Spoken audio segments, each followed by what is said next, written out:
দেড় মাসে চিকিৎসা শেষে আজ বাসায় ফিরছেন বিএনপি চেয়ারপারসন বেগম খালেদা জিয়া। সন্ধ্যায় রাজধানী এভারকেয়ার হাসপাতাল থেকে বাসার উদ্দেশ্যে রওনা দেওয়ার কথা রয়েছে তার। 8ই জুলাই গুরুতর অসুস্থ অবস্থায় তাকে হাসপাতালে ভর্তি করতে হয়।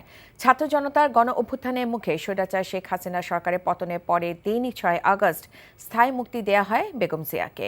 রাষ্ট্রপতির ক্ষমতা বলে সাজা মওকুফ করে তাকে মুক্তি দেয়া হয়। 2018 সালে ফেব্রুয়ারি মাসে কারাবন্দী হওয়ার পর প্রথমবারের মতো মুক্ত অবস্থায় বাসায় ফিরছেন সাবেক প্রধানমন্ত্রী। 2020 সালে 25শে মার্চ সরকারি নির্বাহী আদেশে সাজা স্থগিত করে তাকে সাময়িক মুক্তি দেওয়া হয়। এরপর 6 মাস পর পর তার মুক্তির মেয়াদ বাড়ানো হয়। 79 বছর বয়সী সাবেক প্রধানমন্ত্রী দীর্ঘদিন আর্থ্রাইটিস, ডায়াবেটিস, হৃদরোগ ও লিভার সিরোসিস সহ নানা জটিলতায় ভুগছেন।